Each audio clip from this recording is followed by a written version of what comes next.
yang betul-betul Habib, orang yang ilmunya tinggi, orang yang rasa tawaduknya tinggi seperti Quraisy Shihab, itu justru beliau yang betul-betul Habib itu beliau tidak mau dipanggil Habib. Ada beberapa Habib yang perilakunya tidak baik dan dibiarkan. Itu yang saya khawatirkan adalah orang yang tidak tahu, tidak punya tradisi menghormati Habib itu nanti semakin tidak suka dengan Habib.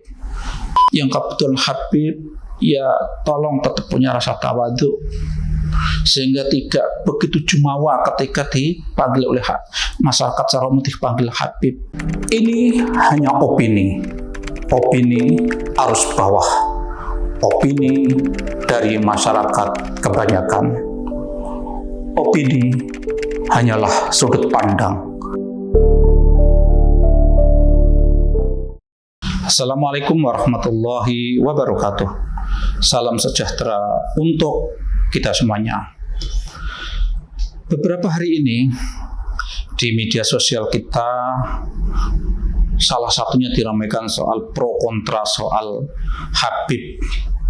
Ya tepatnya bukan Habibnya tapi perilaku orang yang mungkin kebetulan disebut Habib. Dan menurut saya pro kontra ini sudah miris. Saya mendengarkan tuh cukup mengiris karena sudah menyangkut yang satu mengatakan perlu ada tes DNA, yang satu mengatakan oke, kalau tes DNA boleh nggak bongkar makam Rasulullah. Sudah sampai seperti itu. Jadi ini sudah menyedihkan. Maka dari itu saya terpanggil untuk ikut menyampaikan sesuatu terkait dengan masalah ini. Pertama yang ingin saya sampaikan bahwa di Indonesia ini kelompok yang sangat mencintai Habib itu adalah Nahdlatul Ulama.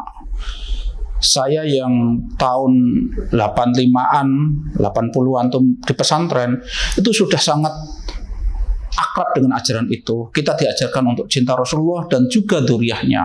Sehingga ketika datang di pondok itu ada orang yang itu kita ketahui Habib, kita nyebutnya Y, itu kita sangat hormat, kita cium tangan dan seterusnya dan seterusnya. Cuma memang belakangan ya yang mengenal istilah Habib itu sekarang tidak hanya orang NU. Orang-orang di perkotaan itu sekarang juga kenal istilah itu. Sehingga ada orang yang tidak tahu juntrungnya bagaimana ikut-ikut menyebut Habib, ikut-ikut mencintai seseorang tapi tidak tahu duduk persoalannya. Yang jadi masalah ada beberapa orang yang memanfaatkan posisi itu untuk kepentingan-kepentingan pribadi.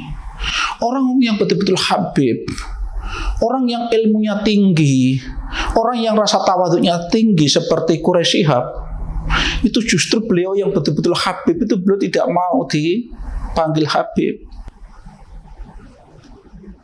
Tapi memang dan orang seperti Pak Quraisy Shihab itu semestinya jumlahnya sangat banyak.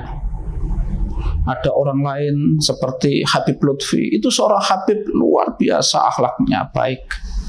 Habib Jindan, Habib Novel, ada Habib Syekh dan seterusnya, banyak sekali. Cuma mungkin ada satu dua yang perilakunya tidak baik. Pro kontra ini sebenarnya agak aneh. Karena apa? Justru benturannya itu dengan beberapa kiai atau ustadz atau gus dari NU. Yang kemarin itu kan yang mulai ramai itu gara-gara masalahnya dengan Gus Fuad Pleret. Gus Fuad itu saya yakin berkali-kali beliau mengatakan beliau sangat cinta Habib, tapi dia mengingatkan Habib-Habib yang dinilainya tidak baik. Jadi tidak semua Habib yang dia maksud itu. Saya akan fokus ke pembicaraan begini loh, yang harus kita perhatikan bersama-sama. Kalau tadi ada beberapa Habib yang perilakunya tidak baik dan dibiarkan, itu yang saya khawatirkan adalah orang yang tidak tahu, tidak punya tradisi menghormati Habib itu nanti semakin tidak suka dengan Habib.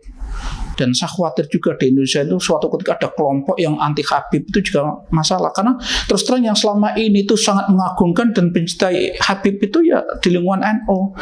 Seperti Muhammadiyah kan ya tidak menanamkan, tidak mengajarkan umatnya untuk seperti di NU untuk mencintai Habib, tidak. Artinya ada orang yang, ada kelompok yang tidak mengajarkan itu. Kalau perilakunya seperti itu kan bisa menjadi, ada munculnya antipati, itu kan merugikan juga bagi Habib-Habib yang baik. Jadi begini, memang kalau di kita yang di pesantren, di NU itu sudah nggak masalah lah, kita tahulah bagaimana kita mencintai Habib. Yang jadi masalah kan memang belakangan orang kota yang mungkin tidak punya basis pesantren itu ikut-ikutan itu. Dan cinta mereka itu berlebihan kadang. Jadi begini loh di Indonesia ini.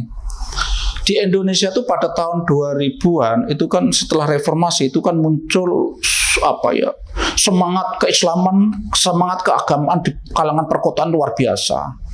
Sehingga termasuk simbol-simbol Islam seperti orang pakai jilbab, orang pakai gamis, orang pakai jenggot itu kan mulai marak. Kalau zaman Pak Harto dulu itu enggak.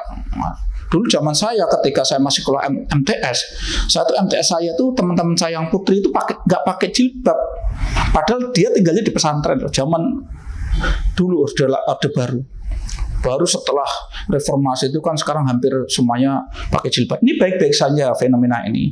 Cuma ada efek-efek yang kata tadi. Salah satunya itu di orang kota pun sekarang ikut-ikutan menggelorakan cinta Habib.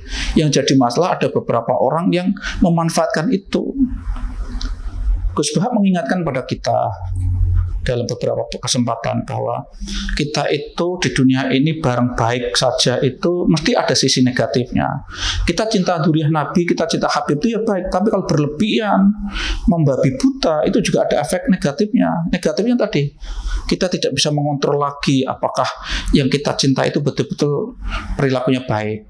Terus efeknya lagi, yang dicintai tadi kalau kebetulan orangnya juga tidak punya karakter tawadhu, memanfaatkan itu untuk kepentingan pribadi, untuk kepentingan duniawi. Jadi memang sekarang ini dengan semangatnya keagamaan di kalangan perkotaan itu begitu tinggi, memang ada kecenderungan beberapa orang, lagi-lagi ini beberapa orang ya, kita tidak mengatakan semuanya, beberapa orang itu kan mengeksploitasi semangat keagamaan umat itu. Ya banyak hal lah. Salah satunya ya semangatnya umat untuk mencintai dzurriyyah Nabi itu juga ada yang memanfaatkannya untuk kepentingan pribadi. Maka dari itu di kesempatan kali ini yang menurut saya yang penting ini yang menurut saya penting saya sampaikan untuk kita umat Islam pada umumnya, khususnya warga Nahdliyin yang selama ini memang diajarkan untuk cinta dzurriyyah Rasulullah, untuk mencintai habaib. Satu, tolong cintailah para habib itu dengan ilmu dan dengan akal sehat. Artinya apa? Kita dengan ilmu itu kita harus tahu betul bagaimana sih caranya menghormati itu. Kita belajar, kita ngaji kepada orang-orang yang berilmu sehingga kita mengekspresikan rasa cinta itu benar. Tidak mengekspresikan rasa cinta itu dengan membabi buta, yang itu tadi potensial dieksploitasi, potensial dikapitalisasi demi kepentingan materi. Kecintaan itu bisa dimaterikan. Nah, kemudian akal sehat. Akal sehat kita juga harus bisa mengontrol. Ketika ada seseorang yang kita ketahui itu Habib ya, kita menyebutnya Habib, terus ternyata perilakunya tidak baik, akhlaknya tidak baik, mengajarkan sesuatu yang tidak baik, kata-katanya penuh kekotoran, kata-katanya penuh kebencian, kata-katanya sering mencaci maki orang lain. Harusnya logika kita, akal sehat kita bisa mengontrol. Akal kita bisa mengontrol sehingga kita apa? Kita tetap menghormati dia sebagai dzurriyyah Rasulullah, tapi kita jangan tetap mengikuti apa saja yang dia katakan. Akal sehat kita harus mengontrol. Dan saya mohon kepada jenengan-jenengan yang kebetulan ditakdirkan oleh Allah punya garis nasab pada Rasulullah, tolong itu disyukuri, tolong itu anugerah itu betul-betul dimanfaatkan untuk kebaikan. Secara mensyukurinya dengan cara apa? Ya betul-betul mencoba menjaga kehormatan itu dengan apa? Perilaku yang baik. Kasihan Rasulullah kalau punya anak cucu yang kebetulan perilakunya tidak sesuai dengan apa yang beliau ajarkan, kan kasihan Rasulullah. Terus yang saya betul-betul ingatkan juga adalah ya tadi, di Indonesia ini umat Islamnya macam-macam, dan di Indonesia ini juga tidak semuanya umat Islam. Kalau ada perilaku-perilaku yang seperti itu karena merasa Habib, terus seakan-akan bisa melakukan apa saja, bisa mengumbar-ngumbar kata-kata yang seenaknya saja, ini justru nanti akan kontraproduktif, akan menimbulkan rasa antipati, menimbulkan rasa kebencian. Ini yang tidak kita inginkan. Jadi mohon maaf ya, ini saya sampaikan, ini justru bentuk cinta saya. Saya sebagai santri, saya sebagai warga NU sangat diajarkan untuk mencintai Habib. Dan saya yakin sangat banyak sekali Habib-Habib yang baik dan memang sangat patut kita hormati. Tapi yang saya sampaikan tadi untuk beberapa Habib yang kebetulan